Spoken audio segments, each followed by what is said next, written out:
Hey ho, let's go. And let me get my microphone set. Hey ho, let's go.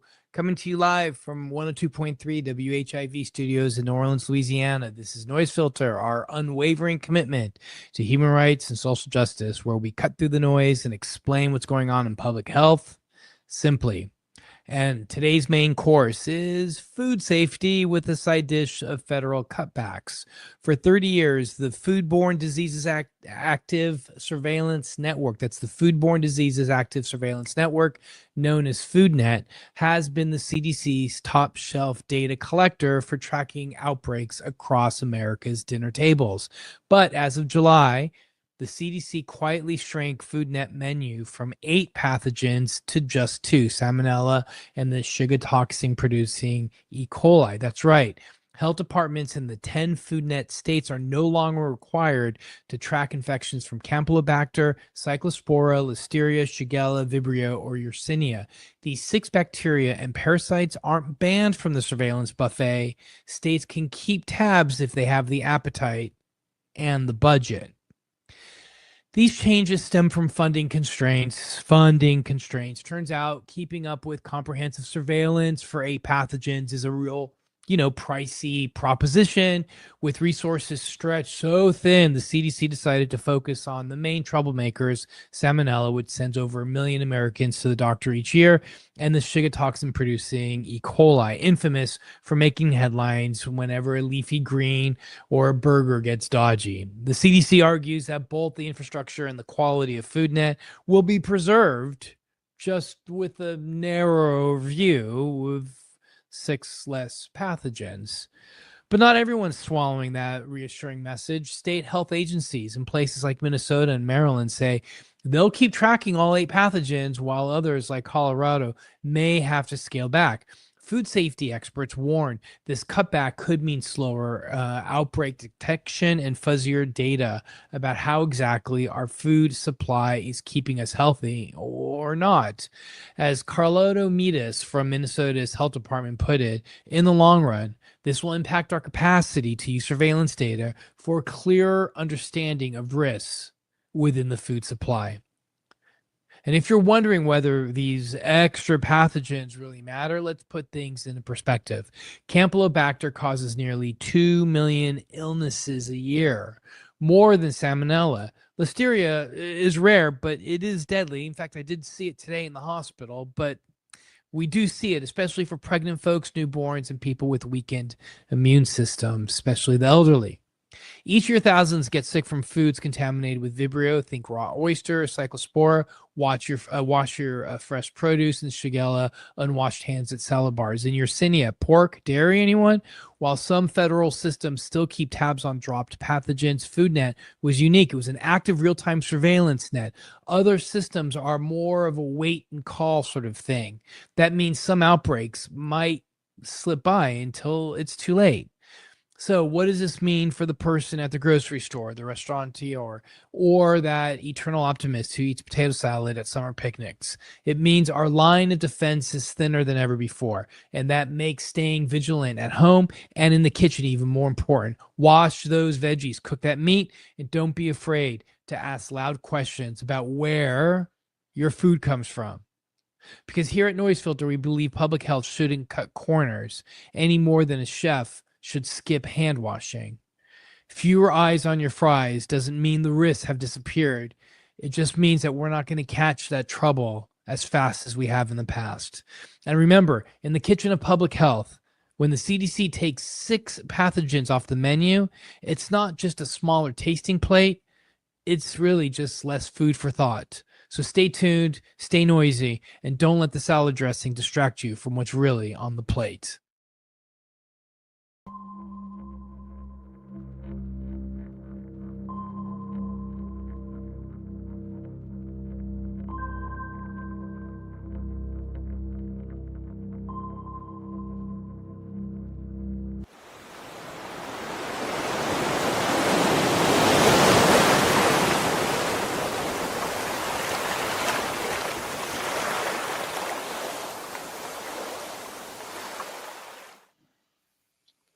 Hello. Welcome. Afternoon. 5 p.m. Eastern time. Here we are, and I am Sandy Shellis, and I am very obviously not in the billionaire class. And I am here on This Space TV and also simulcast on Environmental Coffeehouse. In today's show, we're going to be talking about billionaires, the billionaire class.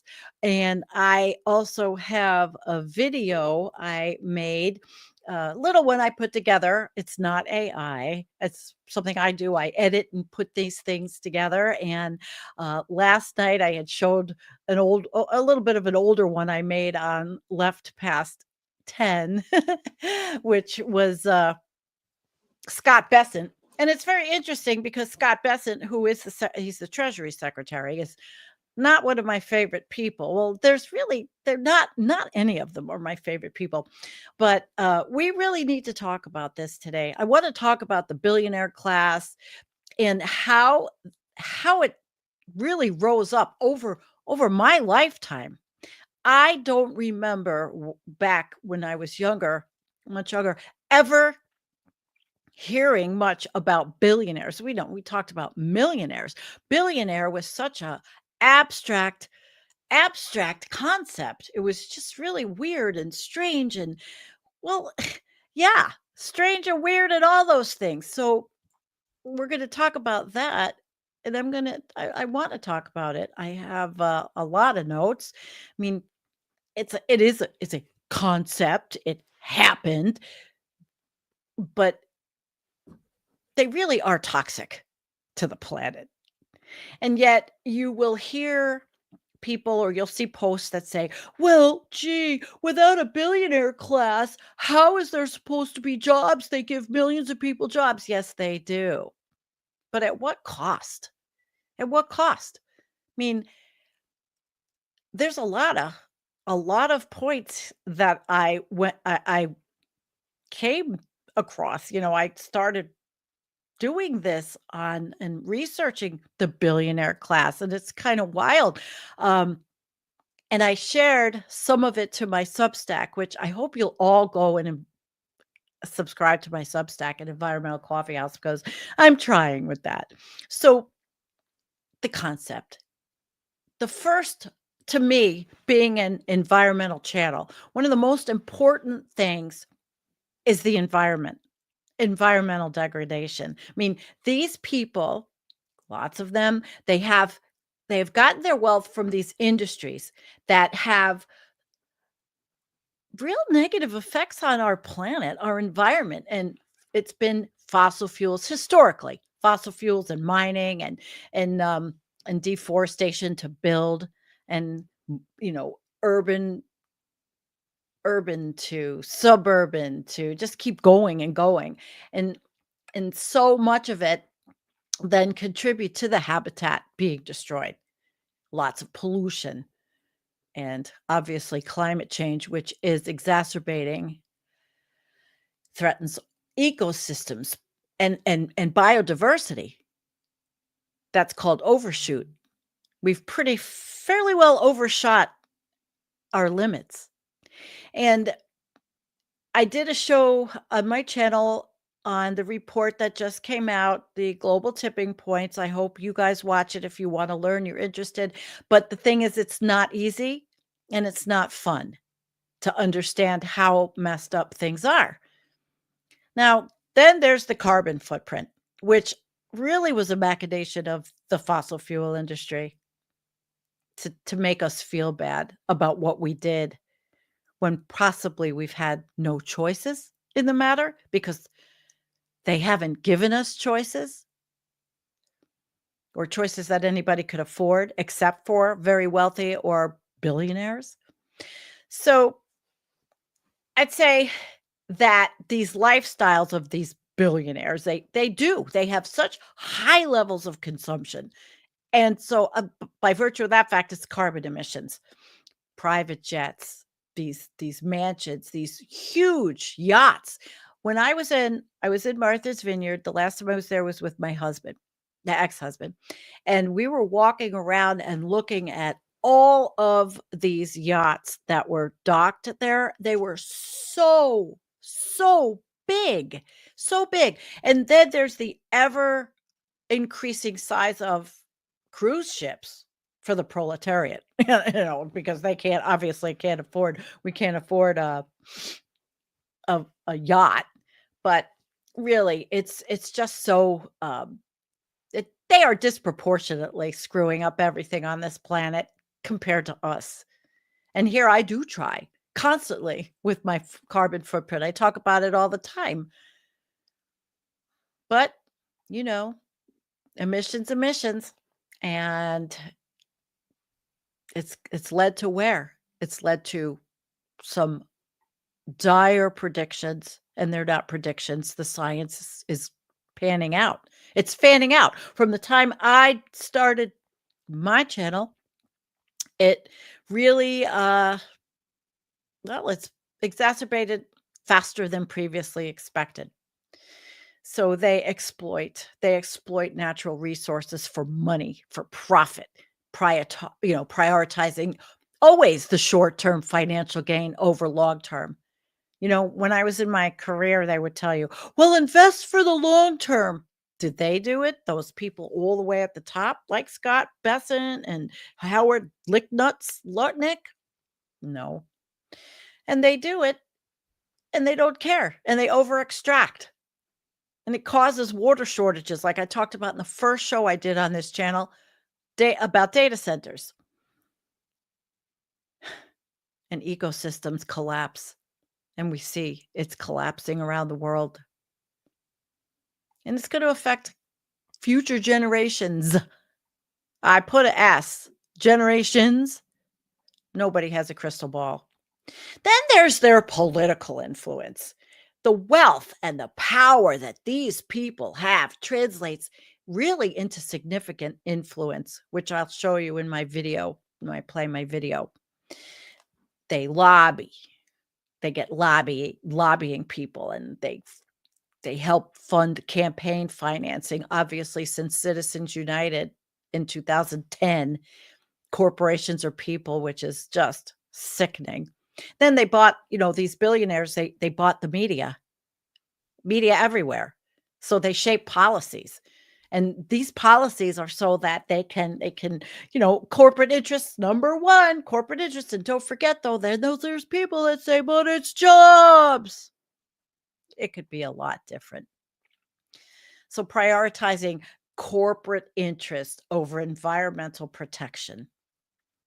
And it really does hinder the regulatory effects, which, as we see, are pretty much going away, as is everything that's good, decent, moral, everything under this administration. And then there's, sustainability, which is a strange word, but that versus profit maximization, which everything is about profit-driven focus of all these billionaire enterprises can lead to disregard for any kind of practice that is helpful or sustainable, or carrying short-term profits are always the thing, always. And so, you see that the outcome is detrimental to people and the planet. And of course, there's the greenwashing. Billionaires are greenwashing. Oh, let's do environmentally friendly initiatives or investments, but they continue harmful practices. It misleads people. And they also fund, through the fossil fuel industry, these people fund misinformation and disinformation campaigns. They fund Heartland Institute. They fund a lot of things that we would not, as progressives, agree with at all. And then the last point on this part is impact on global policies, because billionaires are not just a United States phenomenon. Although I think pretty much you could say it may have had its etiology here. They have resources to push for global policies that benefit their interests, but totally don't even look at environmental issues. Nope, they don't care. So these international agreements, they don't adequately confront anything that has to do with climate or biodiversity. So they're not every single one of them are horrible people. There are some good people. I'm going to talk about a couple of them. But, you know, how did it grow so large?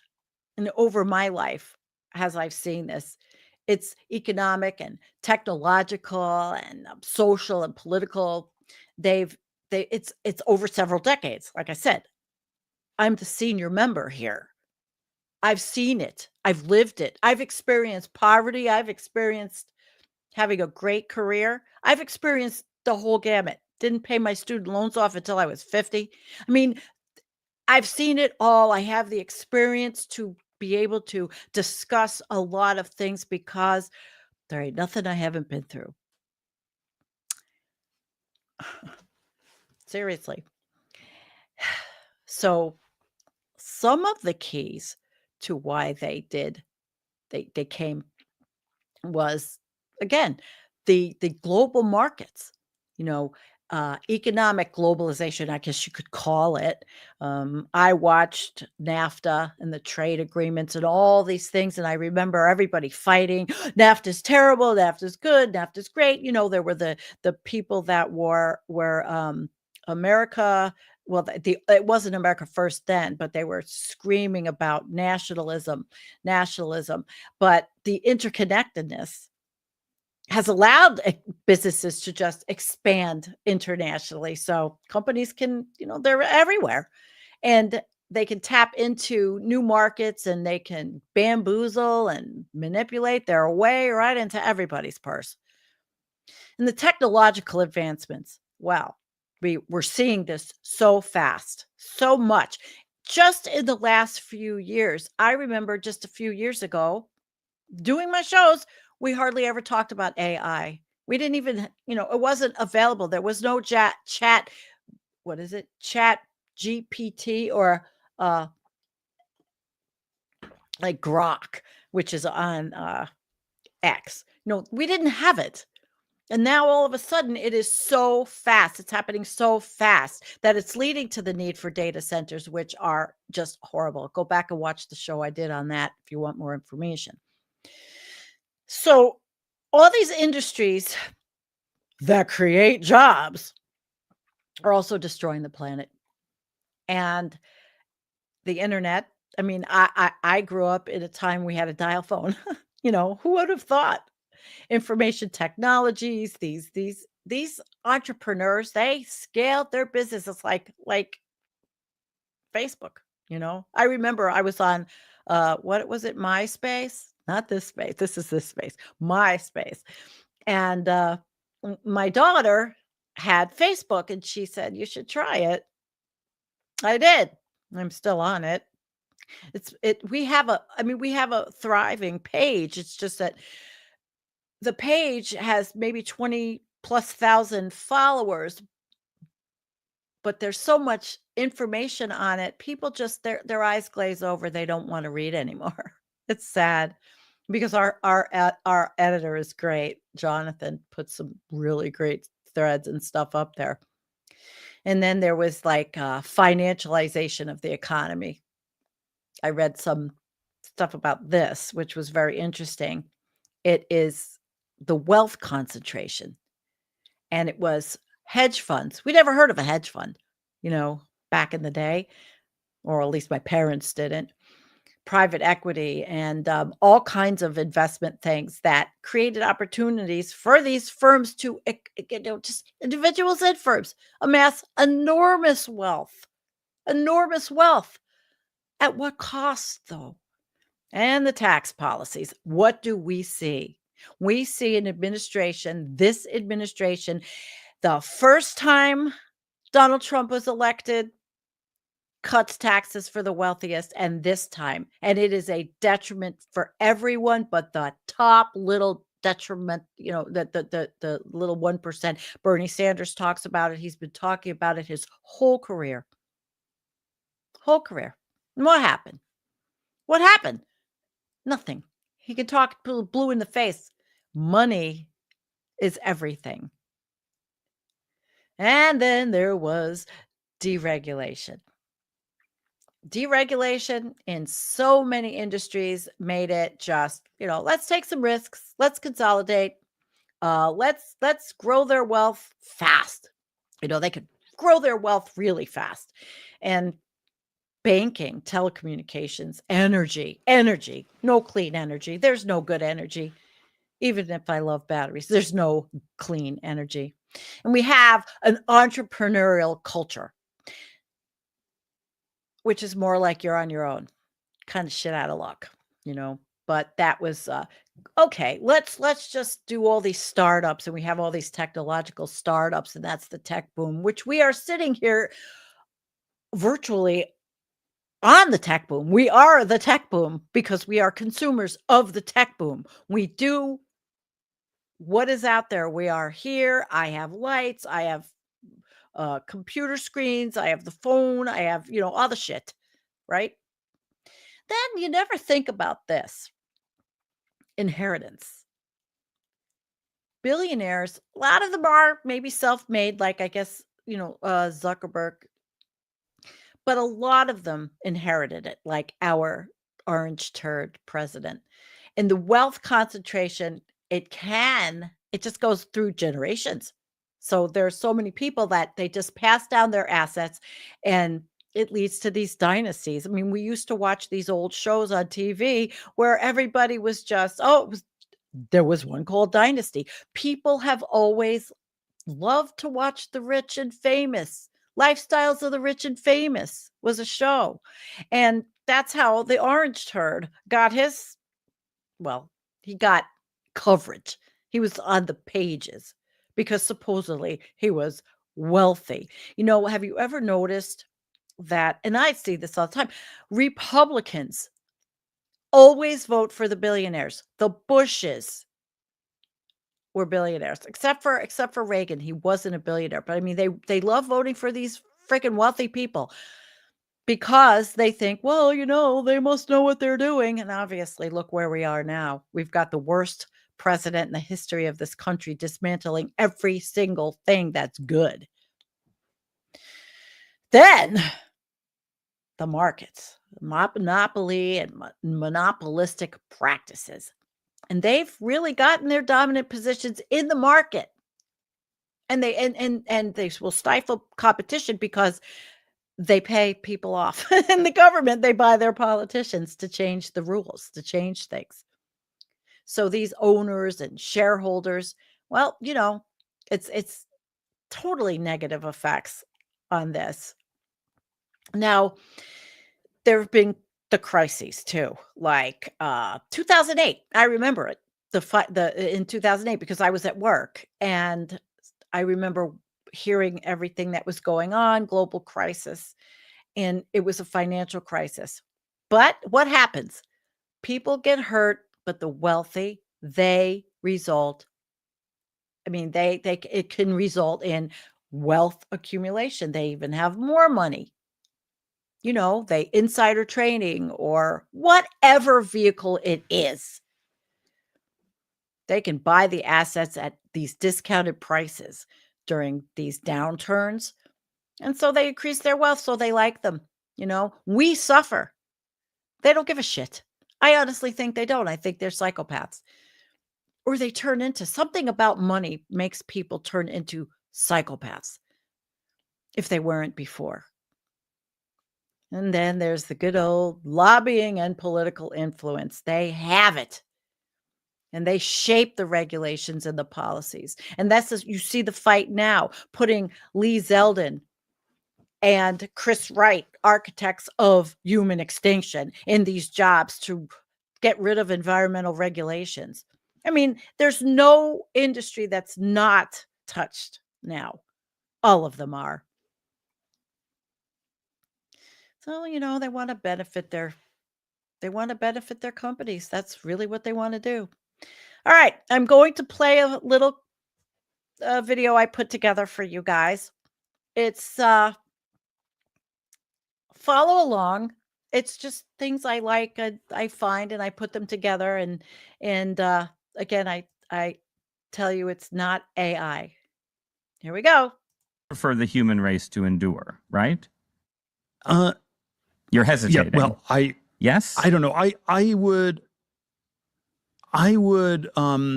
This is a long hesitation. This is a long hesitation. There's so many questions implicit in this. Alex, as always, we have a lot of individual investors on the line. Is there anything you'd like to say before we end the call? We're doing it. We're doing it. And I'm sure you're enjoying this as much as I am. Let's not talk to analysts about the burden of being right, our burdens of investing in ontology.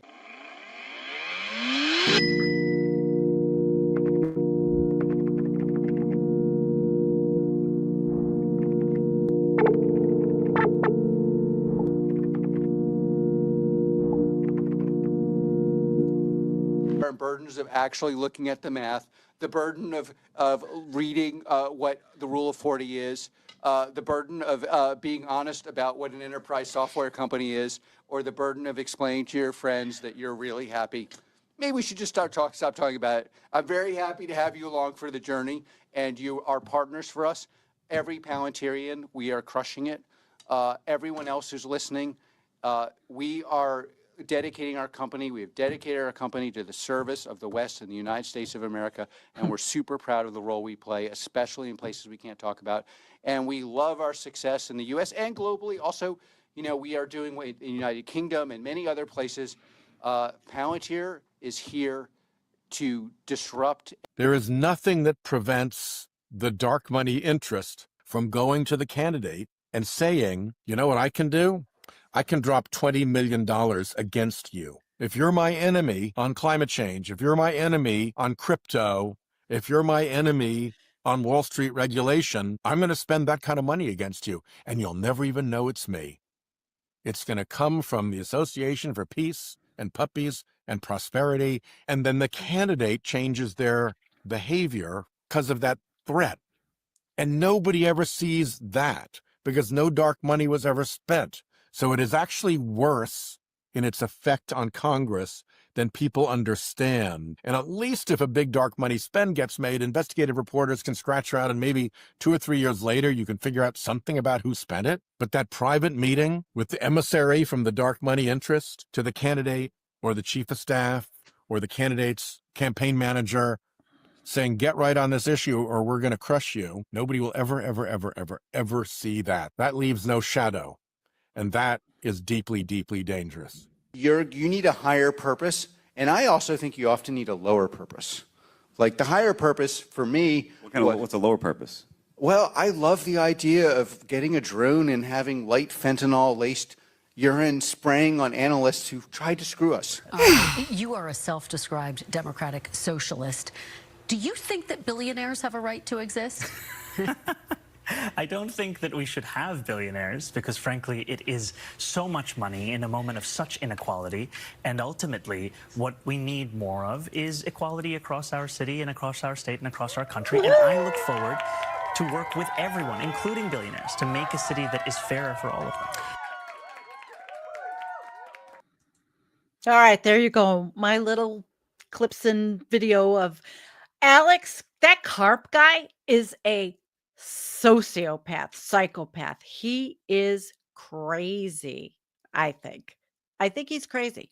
But these people, I guess you have to be crazy to be a CEO of a company like Palantir. And then what was the company that they're talking about to replace scientists with AI, with computer? No scientists anymore? And you see Peter Thiel in the beginning. What do? You want to get rid of humans completely? Freaks! But these freaks have the money. They have a lot of money. And they are frightening. And then there's a guy like Zoran. And there is the debate tonight, which will be on this Space TV. Please come to the party. This Space TV, 7 o'clock it starts. So I'm done at 6. Somebody else is on. And then the debate. And I really can't wait to watch it. You know, New York City, this thing is just a microcosm of what's going on in the United States. How a neoliberal governor like Cuomo can all of a sudden slither out. He's a sexual abuser. He is a pervert. he is disgusting, but no more disgusting than the rest of his ilk and age group, because I know that age group very well. And unfortunately, he is going to drill the fear porn in, and which is disgusting. The fear porn is going to be strong. It's strong on social media about Zoran, and it's just so awful. It's so awful because he really has the the Bernie Sanders-esque policies. And New York City really does need to have some equitable equity for the people that live there in Brooklyn and Staten Island and the Bronx, especially the Bronx. It's really tough. And I hope he wins. But I want to see him. He's a class act. Cuomo is older now. Cuomo is pretty much, you could say, he's almost MAGA. He's almost MAGA. My God. So I want to go on and I want to talk about some of these people. But before I go, let me find these other notes I have. There's a lot of them. And we've talked about some of them. And I'm trying to pull up what I have. All right. Before I talk about that, I'm not going to pull this up, but I'm just looking at the Bloomberg Billionaire Index. Now, Bloomberg, he used to be the mayor of New York too, a liberal Democrat, very, very wealthy. On his index, there's 500 of these people in the world.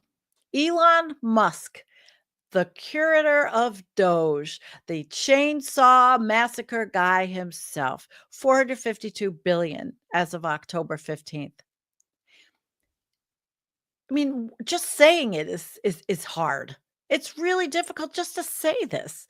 Larry Ellison, Oracle, 362 billion. Larry Ellison. They want to buy TikTok, and Netanyahu was sitting with social media influencers on the right. I will never look at TikTok again. I know that all of them are owned by somebody, but not with me. And actually, I was never on TikTok, and I said it. I went on TikTok when I lost the channel. I don't like it. And TikTok is really geared to the, less than 30 seconds or definitely less than a minute. Attention spans are not coveted. Neither is critical thinking anymore. I only see attention spans and critical thinking on the left that have any kind of attention span. Then there's Mark Zuckerberg, 253 billion. And I remember when he started Facebook and he was just a kid. And what happened to him? He went from somebody that you saw that was somewhat on the left. Then he went to Mar-a-Lago. He went to the White House, and that's it. He sold out. MAGA is just, Meta is just another mouthpiece for the right wing anymore. Jeff Bezos. All right. Now, Jeff has the Earth Fund. And I wanted to talk a little bit about that Earth Fund. So I'm going to find what I jotted down, because on the show I did on the global tipping points, the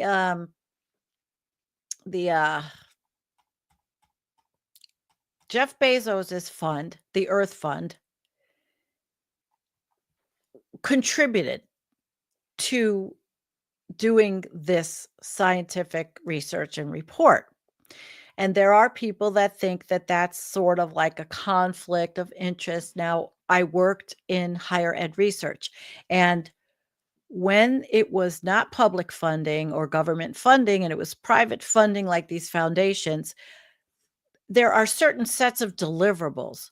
But for the most part, in an ethical scientific research study, the deliverables, which is the outcomes of the study, are not dictated by the people that fund them. They're really not. Even the government. I mean, the government can say, we'd like to see something, but, especially in hard science, they can't dictate the outcome if it's something that's being studied, that's being researched, that's being tested. They can't. Can things be manipulated? Sure, they've happened. And I know it's happened because look at the history of the tobacco industry. Everything was manipulated. I like to think climate science isn't. But Bezos, he did this in 2020, the Earth Fund, aiming to address climate change and protect the natural world by providing philanthropic funding to various organizations and initiatives focused on sustainability, conservation, and climate research. So he's got supporting of a wide range, including this global tipping points research. And it's funny because they're related to protecting biodiversity, transitioning to renewables, and promoting equitable climate solutions, whatever that means, as he had the most expensive wedding on the planet and flies around and has a space, he even went to space, and how much fossil fuels does that burn? I mean, it's the biggest fucking hypocrisy on the planet. I mean, it really is. But he's got all this money. So you have to say, okay, what's the cost benefit? He's got all this money. And scientists need to do this research. The government's not funding anymore. Do you take it? Yeah, you take it and you hope that it's used for the best. I would rather take it and do the research and then do it my way, do it the way it's supposed to be done as my request in my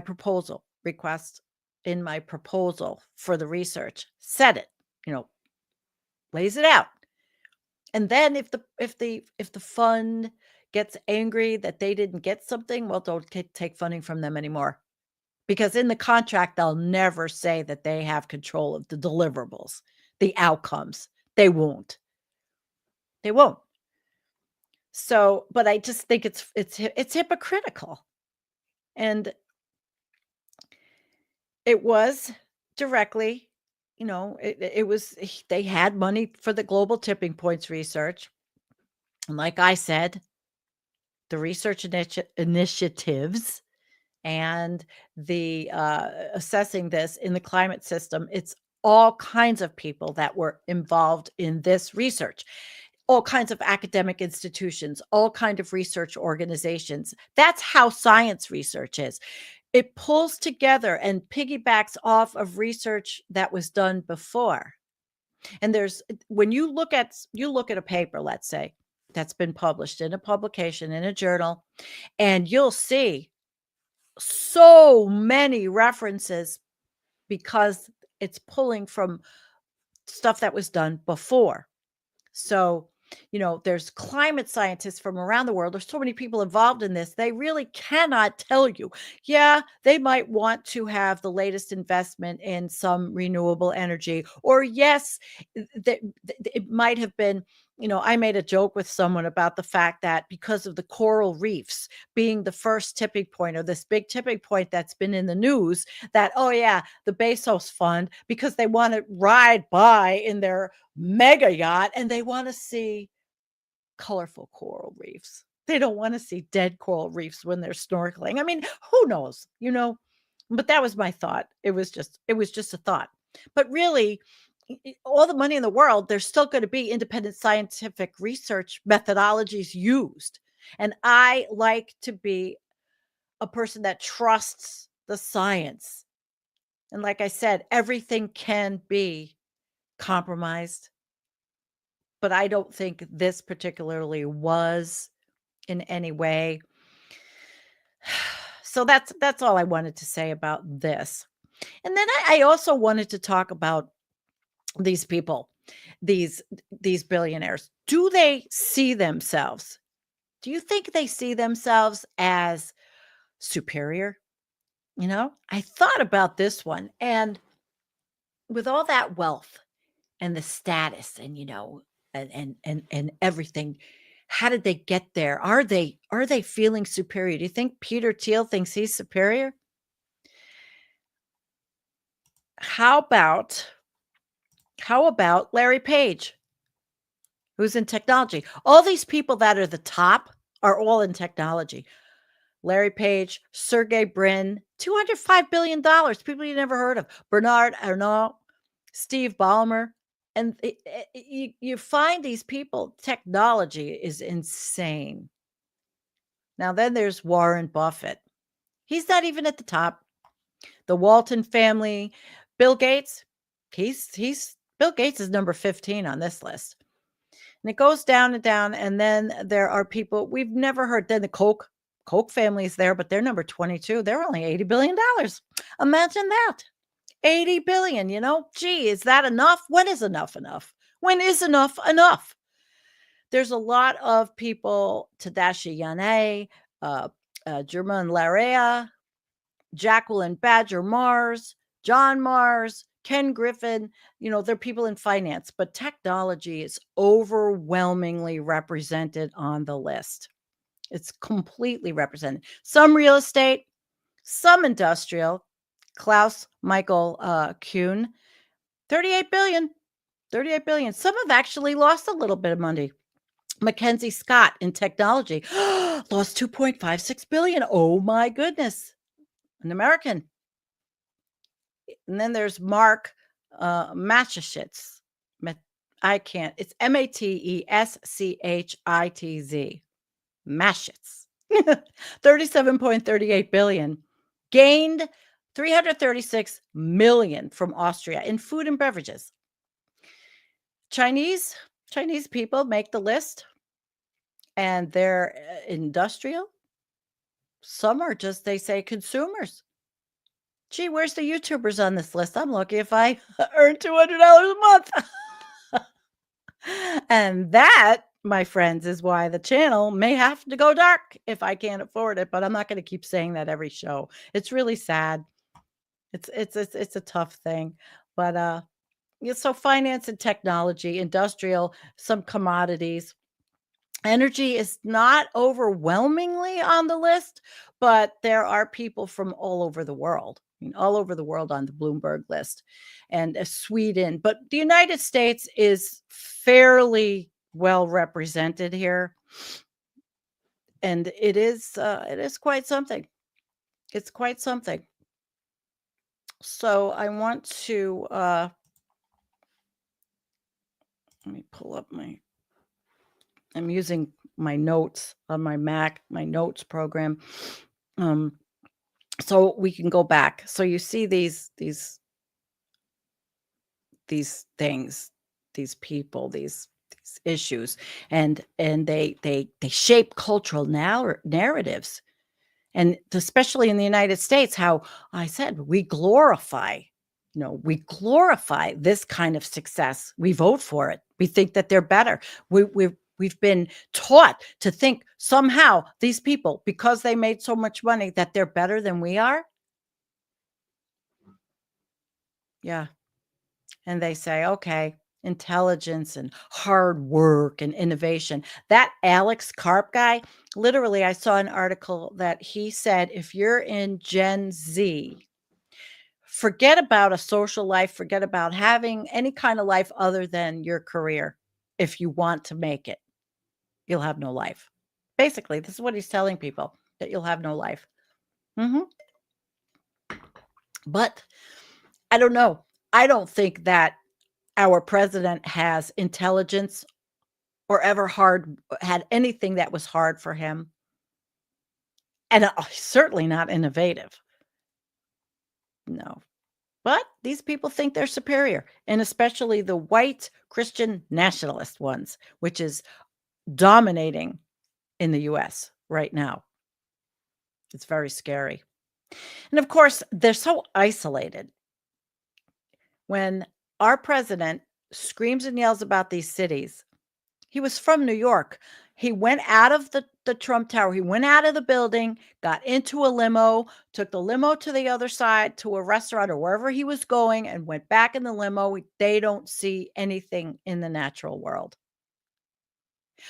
Maybe Bezos does. Maybe he saw it. He saw the planet from his spaceship, or the yacht, or the plane, But they are isolated. They don't know what's happening. They're out of touch.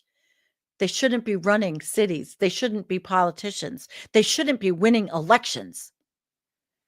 They should not.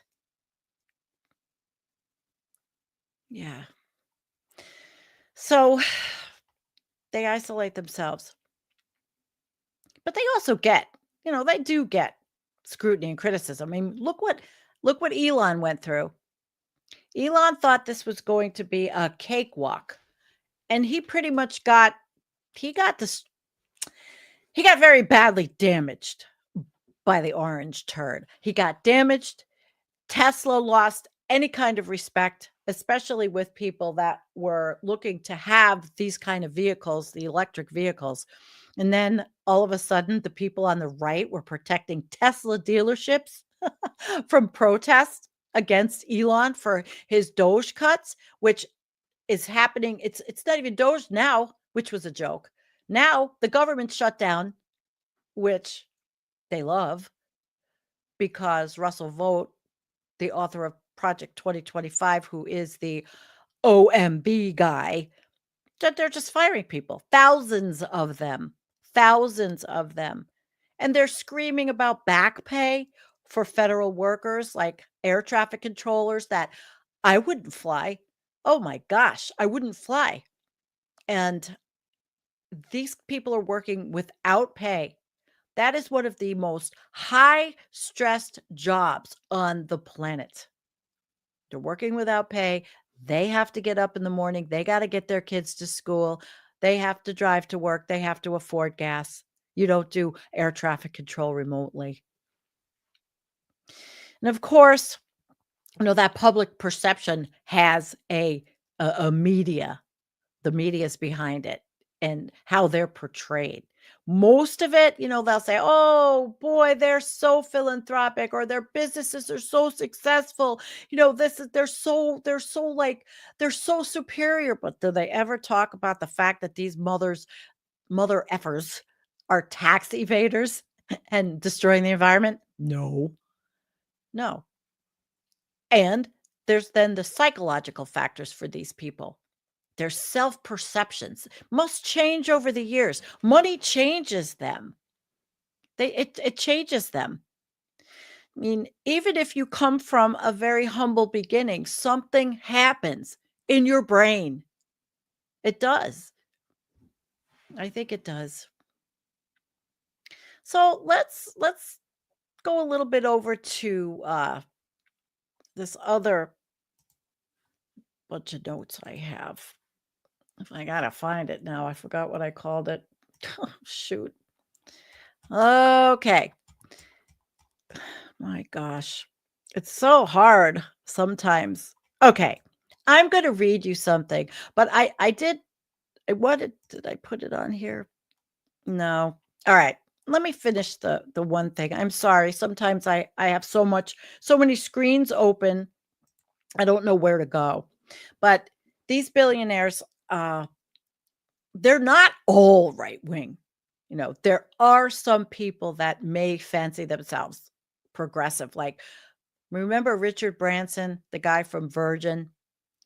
And he's been pretty much an advocate for environmental things and social entrepreneurship. He's done some activism around climate change and sustainable business practices, which it's so hard to put your finger on really what that is. It really is. And this other guy, his name is Nick Hanauer. Now, he's a vulture capitalist entrepreneur, but he actually talks about economic inequality. He's funded initiatives promoting a higher minimum wage and better labor practices. So there are some people that care. And then there's Ben and Jerry's, but those guys, they advocated. They can't even stand what's going on. They did advocate. They were just regular guys. Can you imagine becoming billionaire from ice cream? And then Patagonia. Yvonne, I think it's Chenard. but maybe not a billionaire, but this person, this company did. You remember some of the advertisements for Patagonia? You know, they champion environmental sustainability and corporate responsibility, those buzzwords, the buzzwords. So there are a few. And of course, what is it? Is it George Soros? You know, the guy that's funding No Kings that's coming up? George Soros, where's my check? I can't even pay my bills, George. You know, I see all over social media, which is making me sick, that these people are really, really trying to propagandize the No Kings. I went in June. People make, you know, I say this all the time. There's nobody funded by anything. People have house parties to make their signs. And basically, I'm going to show you a picture of what I think Antifa. And this is Antifa. There it is. There's Antifa. Bunch of pasty white old people like me. Few people that are young. You know, that's Antifa. There you go. I mean, really, it's so ridiculous. This whole thing on the right with their fear porn and trying to scare everybody about what Antifa is. So disgusting. It is. It's really crazy. I mean, the one I saw on X today was Pam Bondi. Wow. I'd love to bitch slap her. And I can say it because I've earned it by virtue of my age. I'd like to bitch slap her right across the face and ask her, what the fuck is wrong with you? What's wrong with you? Am I saying that's violent? No. I grew up in an era of bitch slapping, you know. Well, that's an Italian thing, right? Bitch slap, baby. But I mean, she's just like, they're all propaganda artists. She is just spreading this BS, and it's dangerous. And he wants to, she's not a billionaire, but she sure kisses his ass. And they want to try to bring this insurrection act. Do I look like an insurrectionist? I mean, really, do these people look like insurrectionists? This is what you're going to see at these protests. Millions of middle-class Americans, and you're not going to see the diversity you think that you would see, because of the fact that we are going to have people's backs that can't go because they're going to get harassed, intimidated, or maybe arrested by ICE for trumped up bullshit charges for being black or brown. Seriously. It's people like me, pasty white old people. We're going. I mean, a lot of young people will go. You know, I'm just making a point that these people are insane and they are fomenting hate. And that's a problem. And I'm wearing that sweatshirt. Hate won't make America great. Hate won't make America great, guys. It won't. And it's not. It's tearing us apart from the inside out. All right. I got a piece. This actually may not really go with a totally with what the billionaires. I covered the billionaires. What more is there to say? They're destroying the planet. They're not helping things except with their foundation. Some of them are. Melinda Gates, she gives away a lot of money. Good for her. And I think Jeff Bezos' wife, I think the wives do, they do more good than the guys.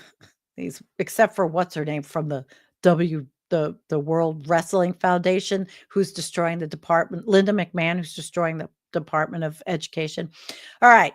I came across this Singularity of Stupidity. This is what I'm going to end with. And I'm going to read this to you because I didn't write it. And there is a site called Singularity of Stupidity. And it's basically what's happened here. A mock scientific definition inspired by MAGA logic collapse.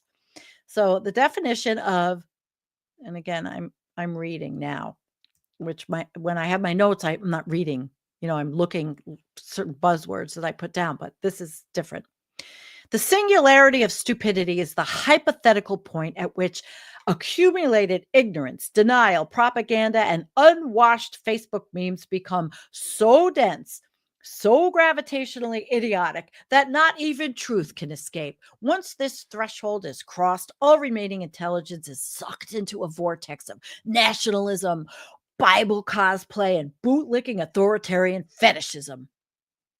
the scientific analogy, MAGA style. Imagine a black hole. Now imagine that black hole drives a lifted Ford F-150 with 3 Trump flags, believes windmills cause cancer, and screams, "Let's go, Brandon," at the cashier at Walgreens. That's the core of Singularity. It starts as a small star of confusion, like, why are gas prices up? And instead of checking the news, it scrolls Facebook, listens to Joe Rogan, reads one meme, and boom, critical mass. That's it, critical mass. I like that. At this point, facts behave like light near a real black hole. They bend, distort, or they just disappear. Quote, "Trump is a billionaire who cares about me." Unquote. Quote, "The founding fathers were evangelical gun tubers." Unquote. Quote, "The Constitution says I can overthrow the government when I'm mildly inconvenienced." Unquote. Behavioral markers of entry.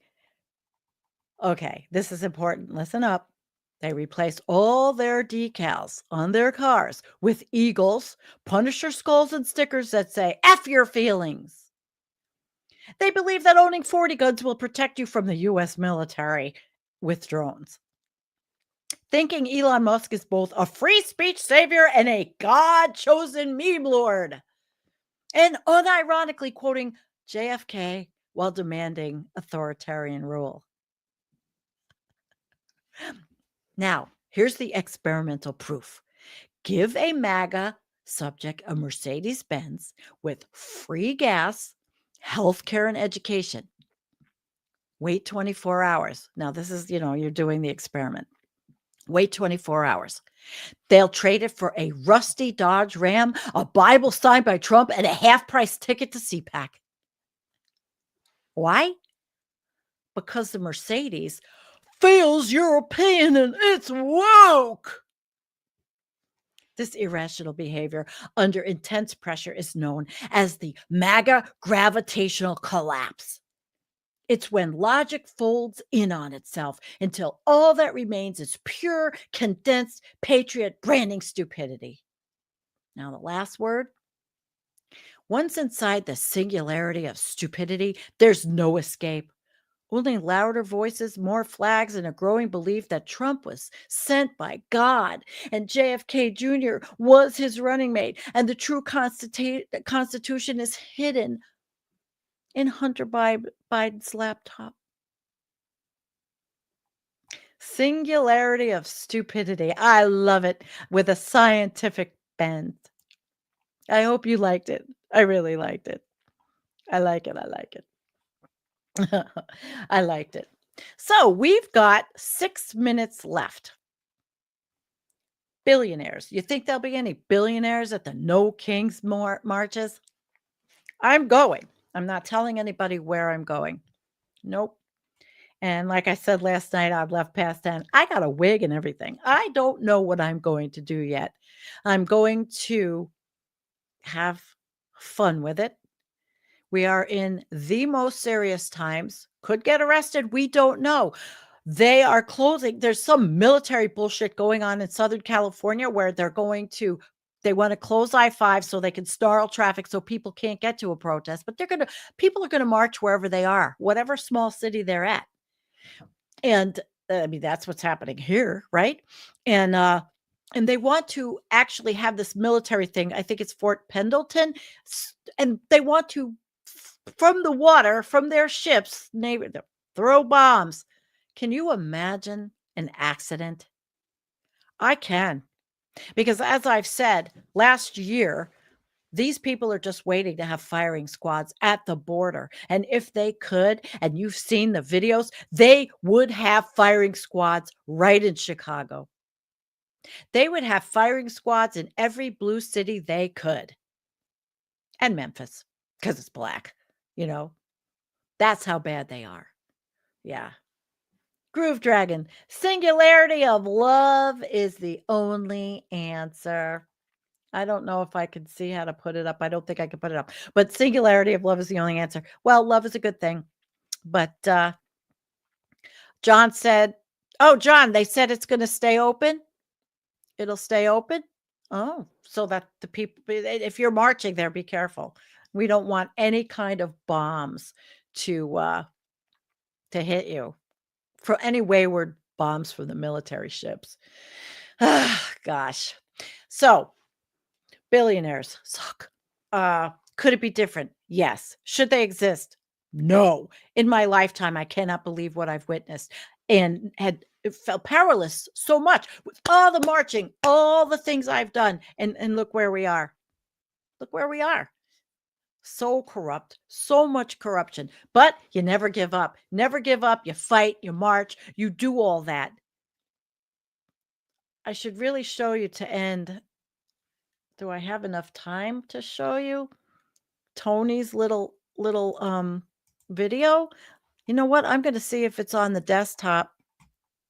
If it's on my desktop, okay, protest. Here we go. Here we go. This is my partner. And I'm gonna end. Oops, I'm gonna end with this. Security, strength, and encouragement when you know there are other people who are just as concerned as you are, just as upset as you are about these things, and want to do something. So that's why it's important to go out and protest. That's why it's important. The 18th, October 18th. That's important to make communities and build communities of like-minded people in a situation like this, because we have never been challenged like this in our living memories, in our living lives. We have never seen a government that is so dangerous like this one, a government that targets so many vulnerable people, a government that has threatened to use every inch of its power to attack those who can't defend themselves. And we have seen that we don't have a cop on the beat that's going to sit there and protect us. No one's coming to save us but us. No one. And we have what it takes, all of us, especially the progressive left. So there you have it. From billionaires to protest marches, we have to keep up with it. We can't sit back. We can't stay home. This is, as he said, we're marching for people that can't. If you look like me, we are marching for people that look like him,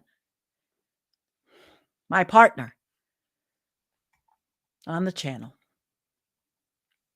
So I want everybody to have a great night. Make sure you're here at 7 o'clock, or stay here for the next show, which could be, I don't know who's next. Maybe it's Matt. But the debate coverage, I know it starts at 7. I want to thank this space and Matt and Nicholas and Andrea and everyone involved for having me have a voice on this space TV, my channel. Everybody that supports me on the Buy Me a Coffee, please subscribe to my Substack. I am starting to write. It's free. I have not done any subscription because I want to work up I want to work up onto this. I haven't been writing. I'm enjoying it. Peace out. Thank you. I love you guys. I love you.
Hey, what's going on? It's Matt Strackbein, the letter hack. What is this? What's happening? Why is this happening? Somebody tell me. It's pre-debate night show. That's what we're doing here. We have special coverage coming up at 7 p.m. Eastern with the whole crew. We're going to kick it off with Alex from Devil's Due Productions and Christina from Christina's Corner and Movie Night